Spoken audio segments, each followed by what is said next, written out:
The rain-slicked pavement mirrored the neon glow of the bar's sign, a flickering beacon that seemed to mock my unraveling world. I stood frozen across the street, my breath catching in my throat as I watched them through the fogged-up window, my wife, Elise, laughing, her hand brushing his arm. His arm? My best friend, Nate. The man I'd known since we were kids trading baseball cards in the cul-de-sac. My chest tightened, a dull ache spreading like wildfire. She said she needed space. Space. Not a candlelit dinner with him. 3 weeks earlier, Elise had sat me down in our cramped living room, her hazel eyes avoiding mine. The air was heavy with the scent of her lavender candle, the one she always lit when she was nervous. "James, I need some time," she'd said, her voice soft but resolute, like she'd rehearsed it. "It's not you. I need to figure myself out." I'd nodded, swallowing the lump in my throat, because what else could I do? I loved her. I trusted her. So I gave her what she asked for, space. I moved into the guest room, tiptoed around our own home, and waited for her to come back to me. But now here I was staring at the lie. My sneakers squelched against the wet sidewalk as I shifted, debating whether to storm in or slink away. The rain plastered my hair to my forehead, but I barely noticed. My mind was a storm of its own, replaying every moment of the past month. The late nights she claimed were for work. The way she'd started locking her phone. The perfume she wore tonight, something new, sharp, like she was trying to be someone else. I hadn't meant to follow her. I'd been grabbing takeout from the Thai place down the street when I saw her car pull into the bar's lot. Curiosity, not suspicion, had tugged me closer. But then I saw Nate's truck, parked 2 spaces over, and something in my gut twisted. I told myself it was nothing. A coincidence. They were friends, after all. Nate had been at our wedding, grinning as he toasted to our forever. But the way she leaned toward him now, her smile unguarded in a way I hadn't seen in months, told a different story. Inside, the bar was dimly lit, all warm amber hues and clinking glasses. I pushed through the door, my heart pounding so loud I was sure everyone could hear it. The hostess glanced up, but I waved her off, my eyes locked on their corner booth. Elise's laughter cut through the low hum of conversation, and it felt like a blade. Nate said something, his head tilted close to hers, and she tossed her hair back, the way she used to when we first started dating. I stopped a few tables away, half hidden by a group of loud college kids. My hands clenched into fists, nails biting into my palms. I wanted to confront them, to scream, to demand answers. But my feet wouldn't move. What would I even say? "Hey, Elise, is this what you meant by space?" The thought made my stomach churn. Instead, I slid into an empty stool at the bar, close enough to hear but far enough to stay unnoticed. The bartender, a guy with a scruffy beard, raised an eyebrow. "Rough night?" he asked, sliding a coaster my way. "Something like that," I muttered, ordering a whiskey I didn't plan to drink. I just needed something to hold, something to ground me as I eavesdropped on the wreckage of my marriage. So I told him I'm not cut out for that corporate nonsense, Nate was saying, his voice carrying that easy charm he'd always had. "Life's too short, you know?" Elise laughed again, softer this time. "You're right. I wish I could just let go like that. Be free." Her words hit me like a punch. Free? From what? From me? From the life we'd built.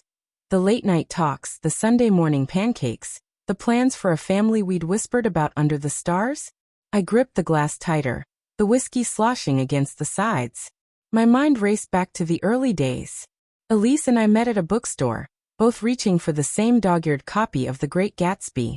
We'd laughed, split a coffee, and talked for hours about dreams and regrets. She was vibrant then, her eyes bright with possibility. I thought we were building something unbreakable. But lately she'd been distant, her warmth replaced by a quiet restlessness I couldn't reach.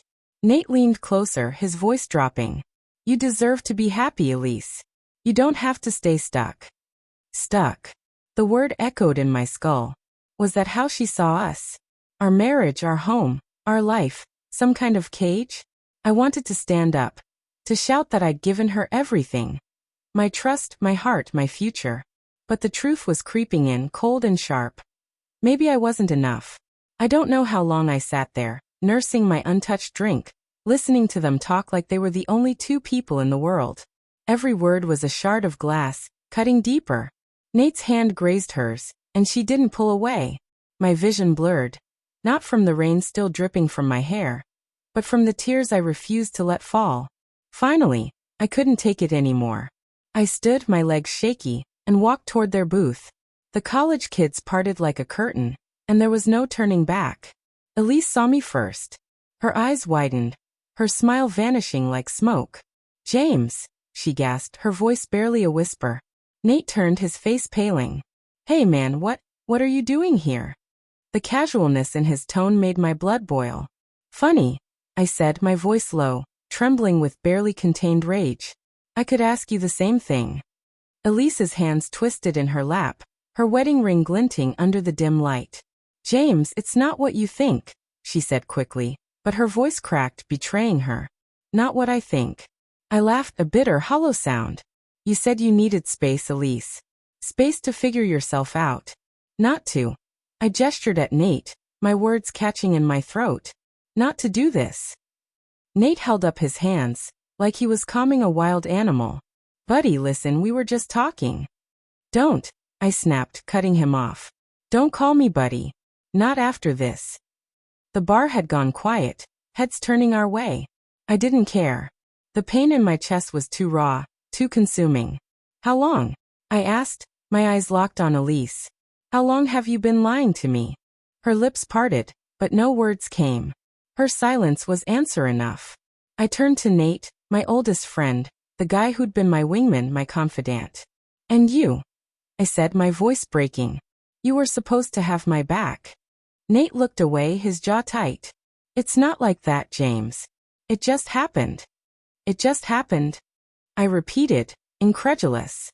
"You don't accidentally betray someone. You don't accidentally break a vow." Elise stood, reaching for my arm. "James, please, let's go home. We can talk."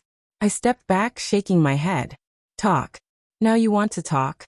You had weeks, Elise. Weeks to tell me the truth. Instead, you let me think." My voice cracked, and I hated myself for it. "You let me think I could fix this." Her eyes filled with tears, but I couldn't tell if they were for me or for herself. "I didn't mean to hurt you," she whispered. I got lost." "Lost?" I echoed, the word tasting like ash. "You weren't lost when you were laughing with him.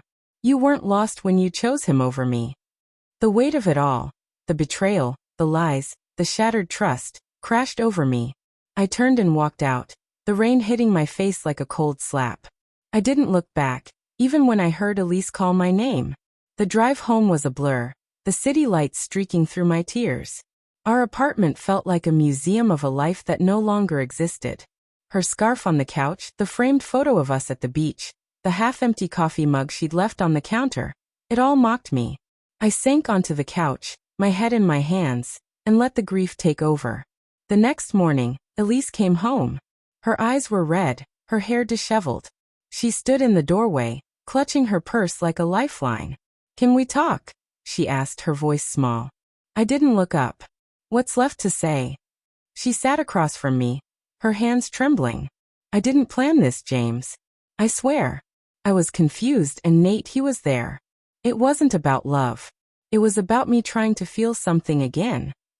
Feel something. I met her gaze, my anger flaring anew.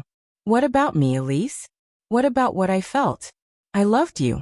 I trusted you. And you threw it away." "I know," she said, tears spilling over. "I know I messed up. I'm so sorry." Sorry. The word felt hollow, meaningless. I thought of Nate's easy grin, the way he'd sat so close to her. I thought of the promises we'd made, the future we'd planned. All of it gone. "I can't do this," I said finally, my voice steady for the first time. "I can't look at you and not see him. I can't trust you again." Her face crumpled, but she didn't argue. Maybe she knew I was right. Maybe she was just tired of pretending. I moved out that week, crashing at a coworker's place while I figured out my next steps. The divorce papers came later, each signature a fresh wound. Nate tried to call, leaving voicemails about how sorry he was, how he never meant for it to go this far. I deleted them without listening. Some nights, I still see her in my dreams, her smile, her laugh, The way she used to look at me like I was her whole world. But then I wake up, and the truth crashes in. She needed space, she said. And maybe she did. But she didn't just take space, she took everything.